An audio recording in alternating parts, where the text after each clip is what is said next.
Audio Jungle.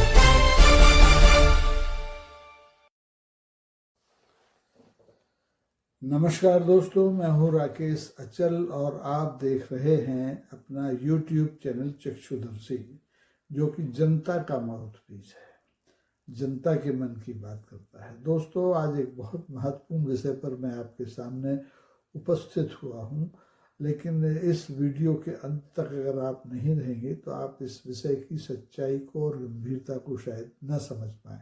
इसलिए अनुरोध है कि आखिर तक रहें और बैठने से पहले, देखने से पहले ज़रूरी है कि आप इस चैनल के सब्सक्राइबर हों, आपने इसकी सदस्यता ले ली हो और न ली हो तो ले लें।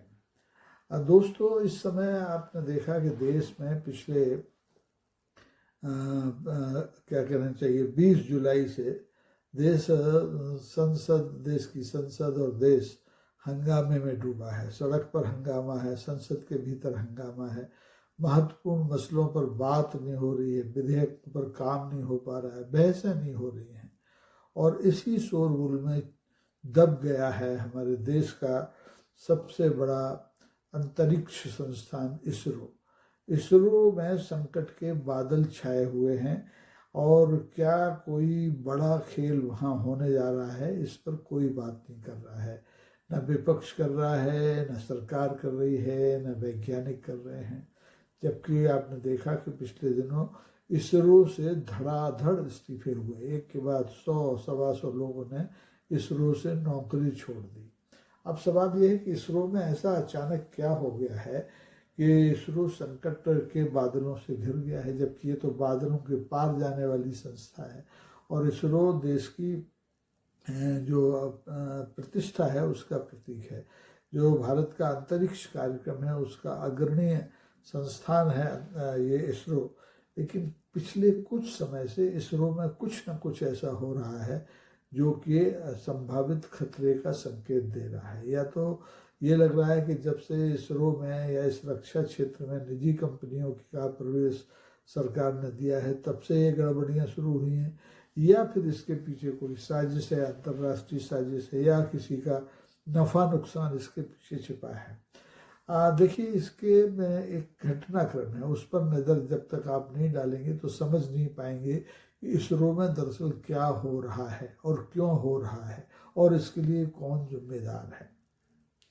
ये सवाल दरअसल इसलिए खड़े होने लगे इसरो के, यहाँ पर PSLV के जो प्रक्षेपण के 2 मामले थे वो लगातार नाकाम हो गए। इन योजनाओं पर भारत सरकार का, जनता का करोड़ों रुपया खर्च होता है, करोड़ों रुपया, और इससे जो हमारा वैज्ञानिक जो हानि होती है, लाभ जो मिलना जनता को, वो अलग चीज़ है। आपको पता है कि देश में इसरो ने पहली बार PSLV 61 18 मई 25 को छोड़ा था। ये जो है EO S09 509 या S09 को लेकर के उड़ा था। लेकिन ये जो प्रक्षेपण था ये पहले दूसरे चरण में तो ठीक रहा, तीसरे चरण में जाकर के इसमें तकनीकी गड़बड़ी पैदा हो गई और इसको वापस आना पड़ा। इसी तरह से दूसरा PSLV C62 ये 12 जनवरी 2026 को अभी इसी साल लॉन्च किया गया और ये भी जाकर के तीसरे चरण में नाकाम हो गया। एक के बाद एक 2 नाकामियाँ।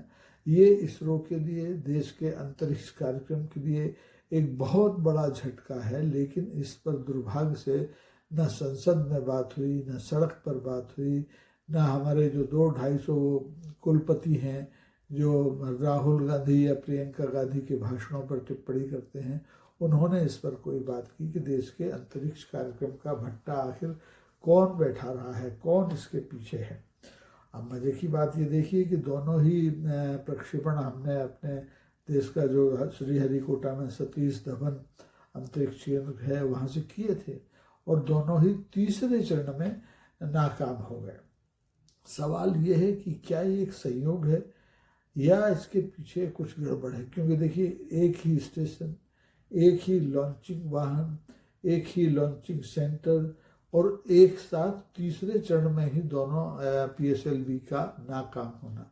संदेह पैदा करता है। और ये संदेह इसलिए और गहरा हो गया कि इस सब की जांच के लिए एक उच्च स्तरीय समिति बनाई गई जिसकी जांच रिपोर्ट अभी तक नहीं आई है। और इसी घटनाक्रम के बीच सबसे एक बड़ी घटना और होती है कि देश के राष्ट्रीय सुरक्षा सलाहकार जो हैं अजित डोभाल साहब, वो इसरो जाते हैं। इसरो जाकर के इस पूरे मामले की तह तक जाने की कोशिश करते हैं, लेकिन बोलते कुछ नहीं हैं, क्योंकि मामले की जांच के लिए एक उच्च स्तरीय समिति बनाई जा चुकी है। अब सवाल ये है कि क्या ये एक तकनीकी गड़बड़ी का मामला है, या इसके पीछे कोई रणनीतिक पहलू है, या इसके पीछे कोई राष्ट्रीय अंतर्राष्ट्रीय साजिश काम कर रही है। अब इन मुद्दों पर कायदे से तो बहस संसद में होनी चाहिए, सड़क पर ये बहस का मुद्दा नहीं है, लेकिन कहीं भी बहस नहीं हो रही है, इसलिए मैं आपके सामने ये विषय लेकर के उपस्थित हुआ। ये इसमें कुछ गड़बड़ी है, कुछ ना कुछ गड़बड़ी है, इसीलिए ये आशंका इसलिए और मजबूत हुई क्योंकि सरकार ने तीसरी लॉन्चिंग को हरी झंडी देने से इनकार कर दिया। तीसरे प्रक्षेपण के लिए अभी तक सरकार ने अनुमति नहीं दी। अब सवाल ये है कि ये क्यों नहीं दी गई? क्या सरकार वो जो 2 पिछले लॉन्चिंग हुए हैं, नाकाम लॉन्चिंग हुए हैं, उनकी जांच, नाकामी की जांच की रिपोर्ट का इंतजार कर रही है, या सरकार की दृष्टि में कुछ ऐसी चीज़ें आई हैं जिसकी वजह से सरकार ने फिलहाल अपने अंतरिक्ष प्रक्षेपण कार्यक्रम पर रोक लगा दी है? अब बस जनता सवाल करती है, करना चाहिए कि इसके पीछे कोई सैबोटेज तो नहीं हो रहा है, कोई साजिश तो नहीं कर रहा है, कोई अपना नफ़ा नुकसान तो नहीं दे रहा है, कोई इसमें छेड़छाड़ तो नहीं कर रहा है, कोई इसमें जानबूझ के लापरवाही तो नहीं कर रहा है। ढेरों सवाल हैं, और ये सवाल इसलिए ज़रूरी है, खड़े हो गए हैं, महत्वपूर्ण हो गए हैं, क्योंकि इससे देश की प्रतिष्ठा जुड़ी है। ये सवाल इसरो को बदनाम करने के लिए नहीं है, बल्कि ये सवाल इसरो पर छाए संकट के बादलों को दूर करने में मदद करने के लिए खड़े किए जा रहे हैं। इसलिए इनको अन्यथा नहीं लिया जाना चाहिए, इनके जवाब आने चाहिए। अब क्योंकि जो लगातार नाकामियां हैं हमारे इसरो की, ये लोगों के कान तो खड़े करती हैं। कम से कम जो संवेदनशील लोग हैं, जो विज्ञान में रुचि रखते हैं, उनके लिए ये चिंता का विषय है। अब इसमें दरअसल ये मामला अगर अंदर तक रहता तो बात थी, लेकिन अब ये मामला सामने आ गया है। एक ऑनलाइन अखबार है कौमुदी, इसने इस मामले में एक रिपोर्ट छापी है, और इस रिपोर्ट में ये संदेह व्यक्त किया गया है कि एक वरिष्ठ अधिकारी है जो एक विशेष क्षेत्र का है, मैं वो नाम नहीं लेना चाहता कि किस राज्य का है, किस जाति का है, किस बिरादरी का है, और उसकी भूमिका इस पूरे दोनों नाकामियों में संदिग्ध है, और इसलिए इसकी जांच बहुत ज़रूरी है, इसके सारे पहलुओं की जांच बहुत ज़रूरी है। अब सवाल ये है कि ये जो अधिकारी है जिस पर उंगली उठाई जा रही है, ये क्या किसी निजी संस्थान से जुड़ा हुआ है? क्योंकि रक्षा के क्षेत्र में जब से निजी संस्थानों का दखल बढ़ा है, उनका निवेश बढ़ा है, तब से ये गड़बड़ियाँ और ज़्यादा हो गई हैं। आपको याद होगा कि निजी क्षेत्र ने इसरो में 8,281 करोड़ से ज़्यादा का निवेश किया है। ये पहली बार हुआ है। इस मौजूदा सरकार ने रक्षा जैसे संवेदनशील क्षेत्र में भी निजी क्षेत्रों को प्रवेश दे दिया है, और निजी क्षेत्रों में आप देखते हैं कि क्या गोरख धंधा चलता है। निजी क्षेत्र के लोग तो भारत तो छोड़िए, अमेरिका में भी जाकर के अपना काम निकालने के लिए रिश्वत देने की पेशकश कर देते हैं। ये बात अलग है कि वहाँ की अदालतें, वहाँ की सरकार इस मामले को रफा दफा करने में एक ही स्वर में बोलती हैं। तो भारत में तो अदालतों का और सरकार का और निजी क्षेत्र के मालिकों का अलग ही रोल है। आप जानते हैं, आरोप लगते हैं कि यहाँ तो 2 ही अडानी अंबानी होते हैं जो पूरी सरकार चला रहे हैं, जो पूरा देश चला रहे हैं। हो सकता है कि इसरो में भी इन लोगों के, इन खानदानों का कोई, उद्योगपतियों का कोई दखल हो, कोई नफ़ा नुकसान हो, और इन्हीं के दबाव में या इन्हीं के प्रलोभन में या इन्हीं के डर से इसरो में इस्तीफों की लाइन झड़ी लग जाती है। एक के बाद एक 10-20 नहीं 100 से ज़्यादा वैज्ञानिक कनिष्ठ हैं, वरिष्ठ हैं, तकनीकी हैं, वो अपने पदों से इस्तीफा दे देते हैं। लेकिन सरकार इस मामले में बोलने के लिए तैयार ही नहीं होती। खैर सरकार तो किसी भी मामले पर नहीं बोल रही है। जंतर मंतर पर छात्रों के ऊपर पैलेट गन से गोली चली या नहीं चली, इसके लिए कौन जिम्मेदार था या नहीं था, इसी मुद्दे को लेकर हमारे संसद का मानसून सत्र के 17 दिन बर्बाद हो गए हैं। तो जब सरकार इन मुद्दों पर बात नहीं कर रही है, तब फिर इसरो में साजिश, इसरो में तकनीकी खराबी, इसरो में लगातार नाकामियों के बारे में ये सरकार क्यों चर्चा करने लगी। लेकिन ये ड्यूटी है विपक्ष की भी है, देश की जनता की भी है, देश के वैज्ञानिकों की भी है, देश के उद्योगपतियों की भी है कि वो इसरो की मान प्रतिष्ठा को बचाए रखने के लिए इस पूरे घटनाक्रम की जांच के लिए सरकार पर दबाव बनाएं।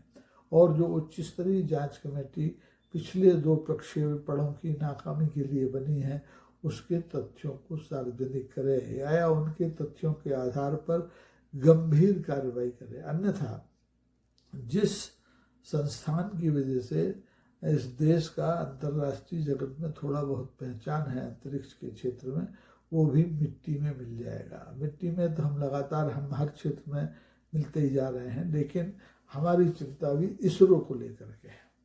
और इसरो को लेकर के अगर आप चुप बैठते हैं, अगर आप सवाल नहीं करते हैं, अगर आप प्रतिक्रिया नहीं मांगते हैं, अगर आप राष्ट्रीय सुरक्षा सलाहकार से तो क्या बात करेंगे, प्रधानमंत्री हमारा बोलता नहीं, रक्षा मंत्री कितने गंभीर हैं ये आपने ऑपरेशन सिंदूर के बाद उनके दिए गए वक्तव्य से अंदाज़ा लगा लिया होगा।